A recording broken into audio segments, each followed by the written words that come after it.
ठीक ना। तो चलिए दोस्तों, आज हम लोग एक, हालांकि पहले पूर्व के लेक्चर को रिवाइज करते हैं, रिवाइज के बाद हम लोग एक नया टॉपिक स्टार्ट करते हैं जिसका नाम है गोलमेज सम्मेलन। हालांकि इसी टॉपिक से रिलेटेड भी है और इसी गोलमेज सम्मेलन में हम लोग पुनः समझौता के पुनः पैक्ट को भी पढ़ेंगे जो 1932 में संपन्न हुआ था। गांधी और भीमराव अम्बेडकर के बीच जो समझौता हुआ था पुणे के यरवदा जेल में, जिसे हम लोग पुनः पैक्ट के नाम से भी जानते हैं, उसको हम लोग भी देखेंगे। लेकिन उससे पहले गोलमेज सम्मेलन को आज हम लोग देखने वाले हैं। लेकिन आपको पता होना चाहिए कि जब हम लोग सविनय अवज्ञा आंदोलन को पढ़ा रहे थे तो सविनय अवज्ञा आंदोलन में क्या क्या बातें हो रही थी, सविनय गांधी इरविन समझौता। गांधी इरविन समझौता हम लोग पूर्व के लेक्चर में देखे थे कि गांधी और इरविन के बीच में जो समझौता हुआ था, इस समझौता की प्रमुख शर्तें क्या क्या थी। गांधी और इरविन के बीच जो शर्त रखा गया था उस शर्त को भी हम लोग बारी बारी से देखे भी थे और समझे भी थे।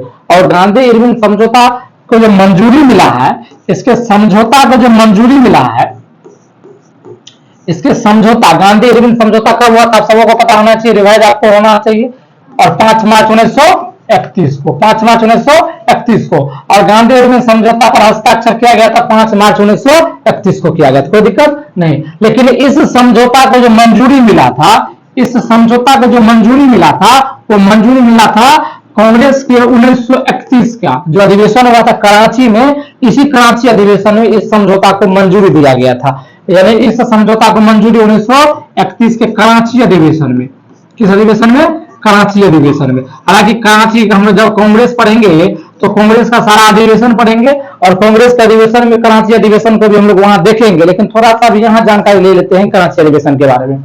जब 1931 का कराची अधिवेशन हो रहा था तो उसी अधिवेशन में गांधी इरविन समझौता को मंजूरी मिल गया, गांधी इरविन समझौता को मंजूरी मिल गया। हालांकि पूछा जाता है कि कराची अधिवेशन की अध्यक्षता कौन कर रहे थे, तो सरदार वल्लभ भाई पटेल। कौन कर रहे थे, सरदार वल्लभ भाई पटेल के द्वारा इस अधिवेशन की अध्यक्षता की जा रही थी। सरदार वल्लभ भाई पटेल के द्वारा इस अधिवेशन की अध्यक्षता की जा रही थी। और इसी अधिवेशन में यानी कि 1931 के कराची अधिवेशन में गांधी इरविन समझौता को मंजूरी दिया गया था। किसके द्वारा, सरदार वल्लभ भाई पटेल के द्वारा दिया गया था। फिर समझते हैं इस अधिवेशन की और क्या क्या प्रमुख विशेषताएं थी।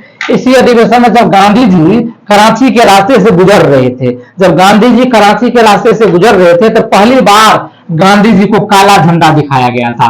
पहली बार गांधी जी को कैसा झंडा, काला झंडा। और आप सबको पता होना चाहिए काला झंडा तो विरोध का प्रतीक है। काला झंडा किसका प्रतीक है, विरोध का। इसका मतलब काला झंडा दिखाने का मतलब गांधी जी का स्पष्ट रूप से विरोध किया जा रहा है। क्या किया जा रहा है, विरोध किया जा रहा है। स्पष्ट रूप से गांधी जी का विरोध हो रहा है। किसका विरोध हो रहा है, गांधी जी का विरोध हो रहा है। तो गांधी जी इस विरोध के सामने नतमस्तक हो गए, क्योंकि लाखों की संख्या में, हजारों की संख्या में गांधी जी के आगे काला झंडा दिखा करके गांधी जी को एक तरह से विरोध करने का एक चिन्ह के रूप में काला झंडा वहां दिखाया जा रहा है। तो गांधी जी इसी अधिवेशन में और यहीं इसी समय जब काला झंडा दिखाया गया था तो गांधी जी स्टेटमेंट देते हैं कि गांधी मर सकता है लेकिन गांधीवाद नहीं मर सकता है। क्या बोले थे, गांधी मर सकता है लेकिन गांधीवाद नहीं मर सकता। गांधी मर सकता है लेकिन गांधीवाद नहीं, लेकिन गांधीवाद नहीं मर सकता है, लेकिन गांधीवाद नहीं मर सकता। ये कौन बोले थे, गांधीवाद नहीं मर सकता है।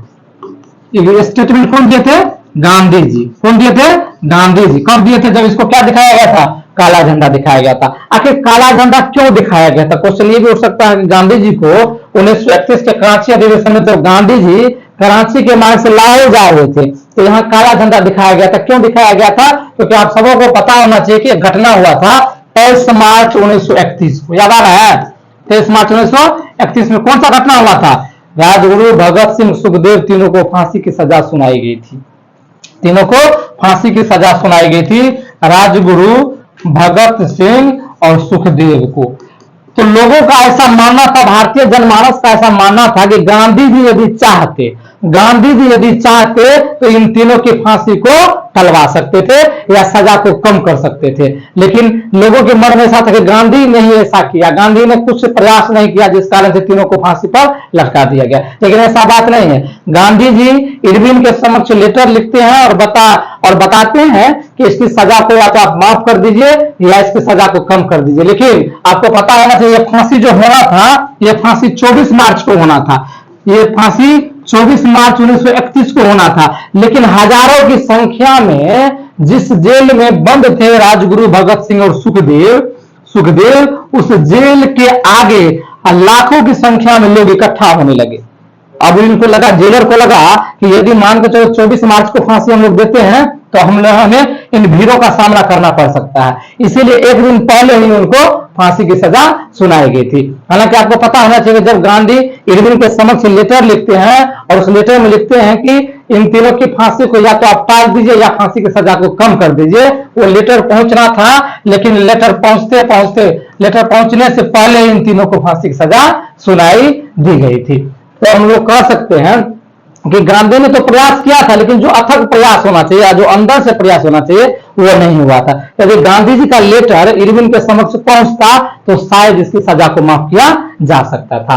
तो यही गुस्सा था लोगों में कि गांधी जी ऐसा गलती किए, गांधी जी इसके फांसी को टलवा नहीं सके, इसीलिए इसको काला झंडा लोगों के द्वारा दिखाया गया था कराची में। और गांधी जी बोलते हैं काला झंडा दिखाने के बाद कि गांधी मर सकता है लेकिन गांधीवाद नहीं मर सकता है, गांधी मर सकता है लेकिन गांधीवाद नहीं मर सकता। और इसी अधिवेशन में, किस अधिवेशन में, 1931 के कराची अधिवेशन में पूछा गया क्वेश्चन कि किस अधिवेशन में मूल अधिकार पर, किस अधिवेशन में मूल अधिकार पर प्रस्ताव पारित कर दिया गया था। तो मूल अधिकार पर प्रस्ताव पारित कर दिया गया था किस अधिवेशन में, इसी कराची अधिवेशन में। किस अधिवेशन में, इसी कराची अधिवेशन में मूल अधिकार पर प्रस्ताव या मूल अधिकार की मांग हम लोग कह सकते हैं, या मूल अधिकार की मांग पर जो है प्रस्ताव पारित कर दिया गया था। पूछा जाएगा मूल अधिकार की मांग पर प्रस्ताव किस अधिवेशन में पारित किया गया था, 1931 के कराची अधिवेशन में। 1931 के कराची अधिवेशन में। इस अधिवेशन की अध्यक्षता कौन किए थे, सरदार पटेल के द्वारा किया जा रहा था। तो मूल अधिकारों की मांग पर प्रस्ताव पारित किस अधिवेशन में किया गया था, 1931 के कराची अधिवेशन में।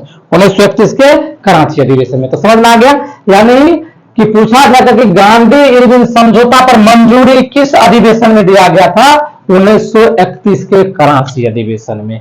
चलिए अब जाने कि जो भारतीय संविधान में सुधार लाना है या भारतीय प्रशासन में जो सुधार लाना चाहते हैं, इसी के लिए लंदन में गोलमेज सम्मेलन का आयोजन किया जा रहा है। यदि मान के चलिए भारतीयों की बात को यदि रखना है तो संवैधानिक तरीके से रखने के लिए एक मीटिंग बुलाया जाता है रेमजे मैकडोनाल्ड के द्वारा। किसके द्वारा, रेमजे मैकडोनाल्ड के द्वारा। कहां बुलाया जाता है मीटिंग, लंदन में। कहां बुलाया जाता है, लंदन में मीटिंग बुलाया जाता है, जिसे हम लोग गोलमेज सम्मेलन के नाम से जानते हैं। आज हम लोग पढ़ने वाले हैं गोलमेज सम्मेलन। देखो नामे में क्लियर क्या है, गोलमेज सम्मेलन। पहला ऐसा सम्मेलन होगा पूरे विश्व का, पहला ऐसा सम्मेलन होगा जो एक मेज के नाम पर रखा गया है। किसके नाम पे, मेज। पहले हम लोग अब जो इस्तेमाल टेबल करते हैं खाने और पीने का, इस प्रकार का टेबल रहता है, चतुर्भुजा का रहता है। लेकिन इसमें जो टेबल का इस्तेमाल किया गया था, जिसमें मीटिंग बुलाया गया था, जिस मीटिंग में लोग बैठेंगे, उस मेज का आकार कैसा था, गोलाकार था। कैसा आकार था, गोलाकार। और यहाँ कुर्सी लगा हुआ है, यहाँ कुर्सी लगा हुआ है, यहाँ। अच्छा, गोलाकार मेज का ही चयन क्यों किया गया, इसके पीछे भी तो कुछ कारण हो सकता है कि गोलाकार मेज का ही चयन क्यों किया गया था। अब यहाँ देख रही है कि देखो यहाँ गोलाकार जो मेज है, इस मेज में ज्यादा से ज्यादा संख्या में लोग बैठ सकते हैं, लेकिन चतुर्भुजाकार में बहुत कम संख्या में लोग बैठ सकते हैं। तो ज्यादा से ज्यादा संख्या में लोग के बैठने के लिए इस मेज का जो है आयोजन किया गया था और इस मेज को रखा गया था बेसिकली, इसीलिए इसका नाम हो गया गोलमेज सम्मेलन। क्या नाम रखा गया सम्मेलन का, गोलमेज सम्मेलन। हालांकि इस सम्मेलन में सभी धर्म संप्रदाय के लोग भी भाग लिए थे और अलग अलग जनप्रतिनिधि के रूप में भी, नेतृत्वकर्ता के रूप में भी इस सम्मेलन में लोग भाग लिए थे। जैसे हिंदू महासभा से भी लोग आए थे, तो मुस्लिम लीग से भी लोग आए थे, और सबसे बड़ी पार्टी उस समय का कांग्रेस थी, जिसका नेतृत्व गांधी जी कर रहे थे। और कांग्रेस में भी इसका हिस्सा बना था, लेकिन प्रथम गोलमेज में नहीं, सेकेंड गोलमेज में भाग लिया था। क्योंकि प्रथम में क्यों नहीं लिया था, तो उसको भी हम लोग देखेंगे। क्योंकि प्रथम गोलमेज सम्मेलन में गांधी जी जेल में थे। सभी ने अवज्ञा आंदोलन याद होना चाहिए, 30 से 34 में चला था, और गांधी जी को 5 मई 1930 को पकड़ करके गांधी जी को पुणे के यरवदा जेल में बंद कर दिया गया था। और प्रथम गोलमेज सम्मेलन हुआ था 1930 में, और गांधी जी उस समय थे जेल में। तो प्रथम गोलमेज सम्मेलन में गांधी जी भाग नहीं लिए थे। तो भाग कौन लिए थे, भारत की तरफ से डॉक्टर भीमराव अंबेडकर भाग लिए थे। कौन लिए थे, डॉक्टर भीमराव अंबेडकर। अब हम लोग समझते आगे बढ़ते हैं इसको। अब यानी जो गोलमेज सम्मेलन 3 होता है, 3 गोलमेज सम्मेलन, कितना, 3 गोलमेज सम्मेलन होता है।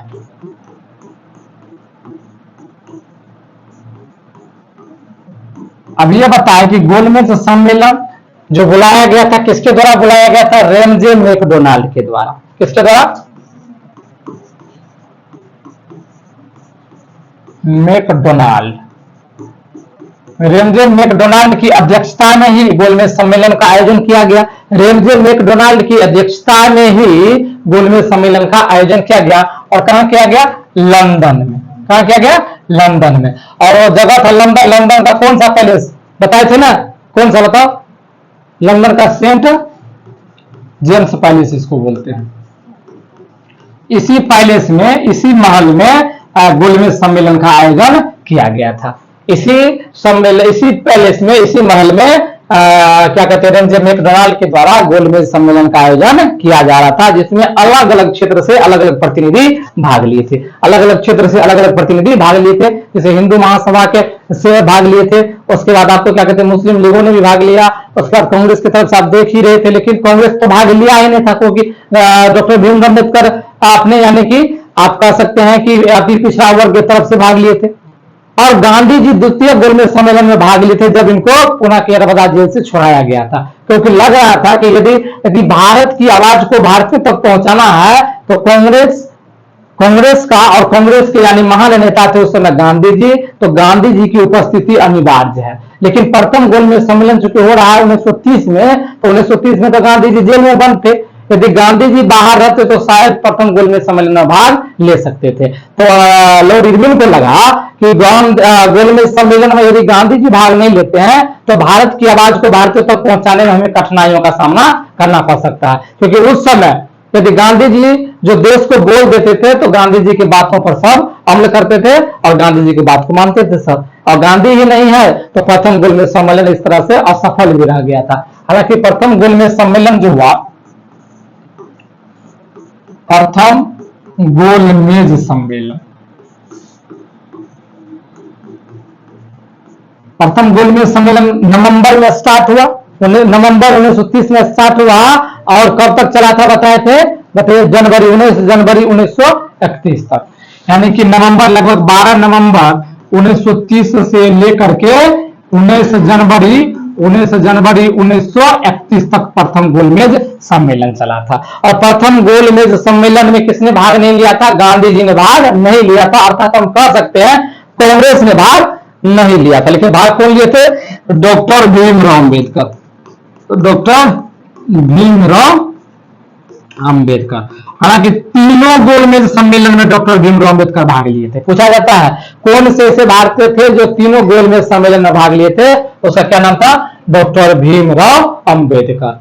डॉक्टर भीमराव अम्बेडकर। तो प्रथम गोलमेज सम्मेलन असफल रहा। किसी कारणवश असफल, कारणवश क्या? भारतीयों की आवाज को भारत की आवाज को भारतीयों तक यदि पहुंचाना है तो उसमें जो है सबसे बड़े पार्टी के रूप में उस समय थे कांग्रेस। तो कांग्रेस को समझाएंगे तब ना कांग्रेस भारतीयों को समझेंगे। और कांग्रेस जो सबसे बड़े दल थे, उस बड़े दल के भी सबसे बड़े नेता के रूप में गांधी जी को जाना जाता था। और गांधी जी पुणे के येरवडा जेल में बंद थे। तो इरविन को लगा कि गांधी जी को यदि हम लोग जेल से छुड़वा देते हैं तो द्वितीय गोलमेज सम्मेलन में भाग लेंगे। तो इसीलिए गांधी और इरविन के बीच में समझौता हुआ था। उसी को गांधी इरविन समझौता के नाम से जानते थे। उसी समझौता में बात रखा गया कि आप द्वितीय गोलमेज सम्मेलन में भाग लीजिए और सभी अवज्ञा आंदोलन को स्थगित कर दीजिए। तो उसके बाद गांधी जी का भी कुछ मांग था, मांग रखे भी थे, जिसको हम लोग बताए भी थे। तो प्रथम गोलमेज सम्मेलन आ गया, कब संपन्न हुआ था? कि 12 नवंबर 1930 से लेकर के 19 जनवरी 1931 तक। ये सफल हुआ का असफल हो गया? असफल रहा हो गया, असफल। गांधी जी भाग लिए थे? गांधी जी भाग नहीं लिए थे। कोई दिक्कत? अब द्वितीय गोलमेज सम्मेलन में हम लोग आते। पूछा भी जाता है गोलमेज सम्मेलन किसकी अध्यक्षता में आयोजन किया गया था? रेमजे मैकडोनाल्ड और सेंट जेम्स पैलेस में लंदन में जगह है, महल है, इसी महल में इसका आयोजन किया जा रहा था। उसमें भारतीय वायसराय कौन थे? भारतीय वायसराय पूछा जाता है कौन थे? बताए थे ना कल। भारतीय वायसराय कौन थे? भारतीय वायसराय लॉर्ड इरविन थे। लॉर्ड इरविन थे, जिसका शासनकाल लगभग 1926 से लेकर 1931 तक वायसराय के पद पर बैठे रहे। अभी के डेट में जो वायसराय का पद उस समय था, अभी के डेट में वार्निंग की हम लोग जिला का जो कलेक्ट्रेट होता है, अधिकारी जो होता है, जिसको हम लोग बेसिकली डीएम साहब बोलते हैं, उस पद को उसमें वायसराय कहा जाता था। क्या कहा जाता था? वायसराय। तो उसमें भारतीय वायसराय कौन थे? Lord Irwin. ये बैठे थे 1926 से लेकर 1931 तक इस पद पे बैठे थे। तो गोलमेज सम्मेलन में किसमें हुआ था? प्रथम गोलमेज सम्मेलन। तो उस समय कौन थे भारतीय वायसराय? लॉर्ड इरविन थे। कौन थे? लॉर्ड इरविन थे। कोई दिक्कत? चलिए आगे बढ़े हम लोग। हाँ तो चलिए द्वितीय गोलमेज सम्मेलन को हम लोग देखने वाले हैं। द्वितीय गोलमेज सम्मेलन।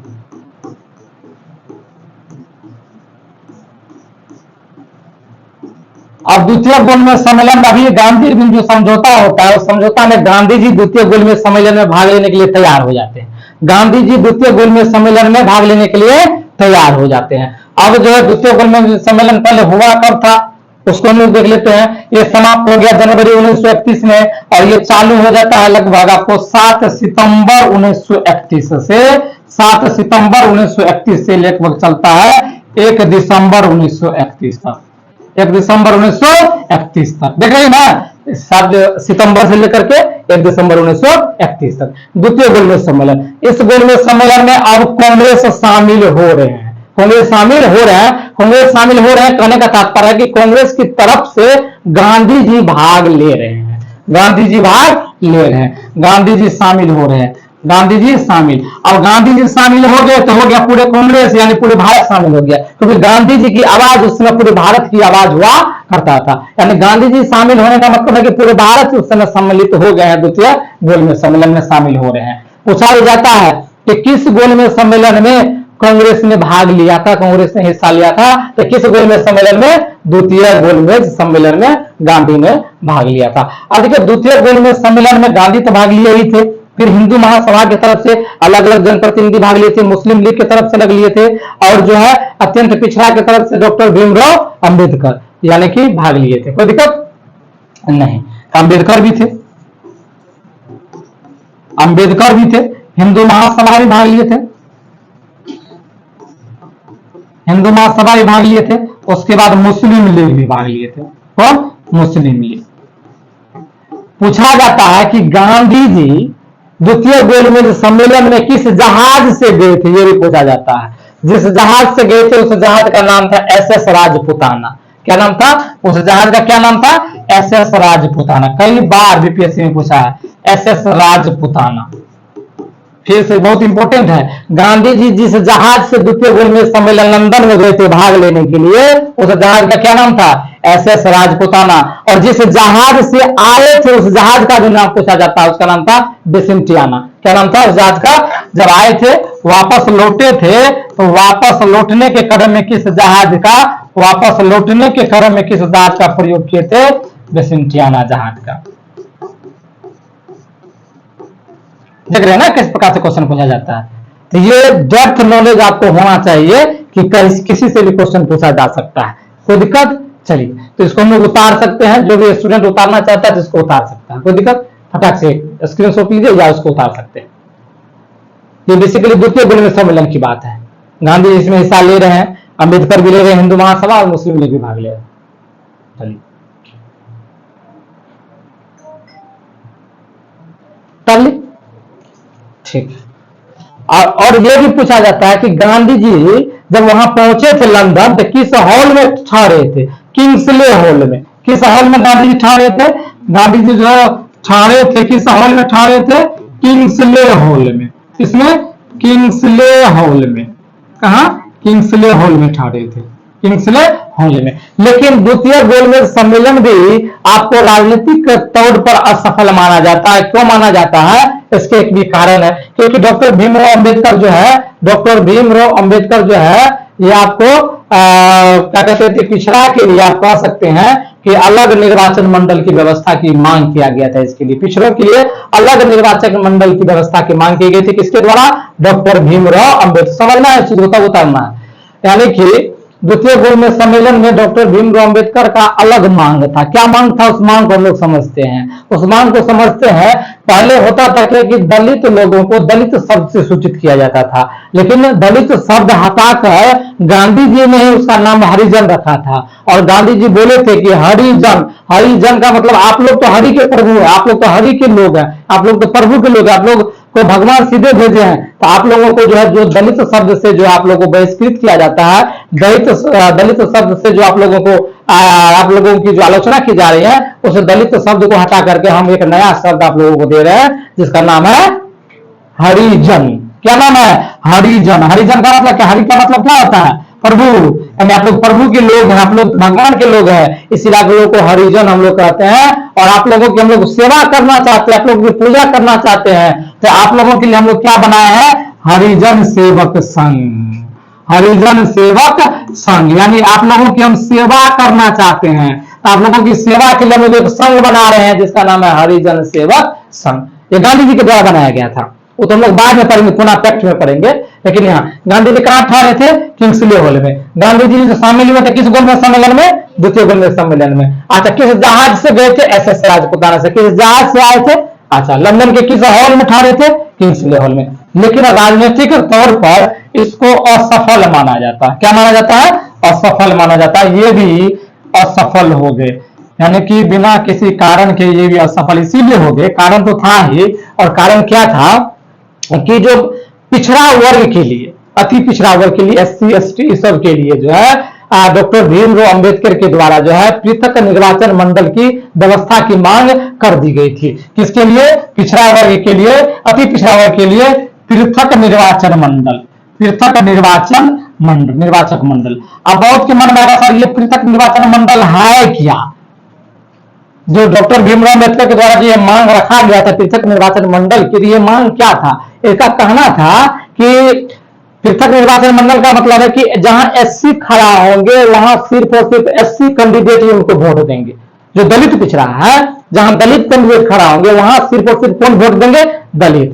अब बताओ, जब अलग अलग दलित के लिए अलग क्षेत्र दे दिया जाएगा, तब तो बताओ बंटवारा हो गया। देश में तो बंटवारा की बात करने लगे डॉक्टर भीमराव अम्बेडकर। गांधी जी को ये कभी भी पसंद नहीं था। हम लोग कभी, गांधी जी का कहना था कि पृथक निर्वाचन मंडल की मांग को हम कभी स्वीकार नहीं करेंगे। और गांधी जी ने जो डॉक्टर भीमराव अम्बेडकर का जो पृथक निर्वाचन मंडल की जो मांग थी, इस मांग को गांधी जी के द्वारा स्वीकारा नहीं गया था।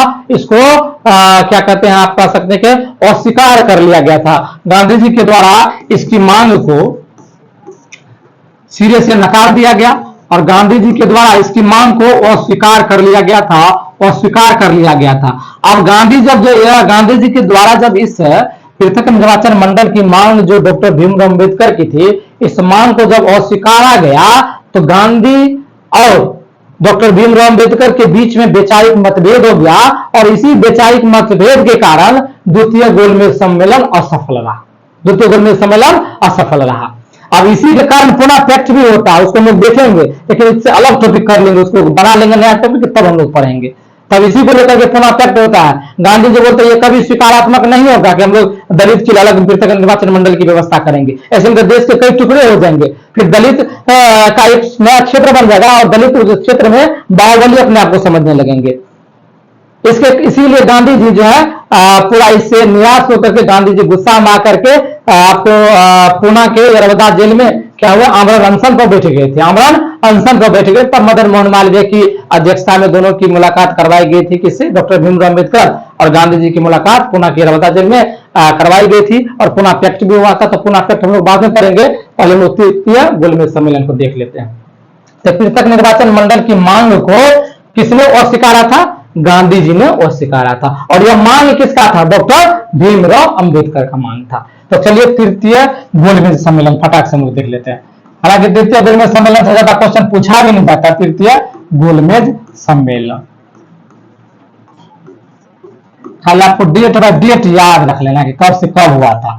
अगर प्रथम गोलमेज सम्मेलन असफल रहा, दूसरा भी असफल रहा। पूछा जाता है किस गोलमेज सम्मेलन में कांग्रेस ने भाग लिया था? दूसरा गोलमेज सम्मेलन में। और कांग्रेस की तरफ से कौन भाग लिए थे? गांधी जी भाग लिए थे। अच्छा, किस तीनों गोलमेज सम्मेलन में किसने भाग लिया था? डॉक्टर भीमराव अंबेडकर। ये दोनों बात कई बार एग्जाम में पूछा जाता है। तो तीसरा गोलमेज सम्मेलन हम लोग देखने वाले हैं। तीसरा गोलमेज सम्मेलन, और तीसरा गोलमेज सम्मेलन में कांग्रेस भाग नहीं लिया था। पूछा भी जाता है कि कांग्रेस किस गोलमेज सम्मेलन में भाग नहीं लिया था? तो प्रथम और तीसरा, प्रथम और तीसरा, प्रथम और तीसरा। कोई दिक्कत?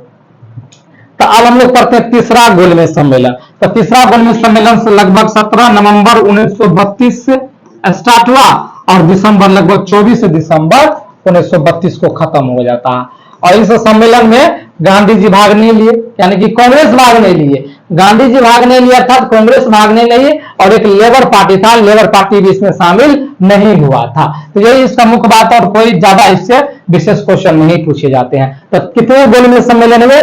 3। किस गोलमेज सम्मेलन में गांधी जी भाग लिए थे? दूसरा में। किसमें भाग लिए थे? दूसरा। और तीनों गोलमेज सम्मेलन में कौन भाग लिए थे? डॉक्टर भीमराव अंबेडकर। अच्छा, डॉक्टर भीमराव अंबेडकर का जो पृथक निर्वाचन मंडल की मांग थी, इस मंडल की मांग को किसने अस्वीकारा था? गांधी जी ने। किस गोलमेज सम्मेलन में? दूसरे। यही कारण था कि सांप्रदायिक जो मतभेद था,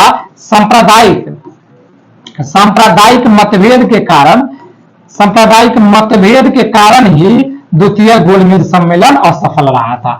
द्वितीय गोलमेज सम्मेलन क्या रहा था? असफल रहा था। सांप्रदायिक मतभेद के कारण ही द्वितीय गोलमेज सम्मेलन असफल रहा था। तो आज के हम लोग फिलहाल यहीं रखेंगे। उसके बाद हम लोग अगला जो लेक्चर हम लोग का होगा वो पुनः टेक्स्ट होगा। गांधी और डॉक्टर भीमराव अंबेडकर के बीच में जो समझौता है, जिसे हम लोग पुनः समझौता कहते हैं, उस समझौता को पढ़ेंगे। आज के लिए फिलहाल वीडियो इतना तक ही रखेंगे। ठीक है।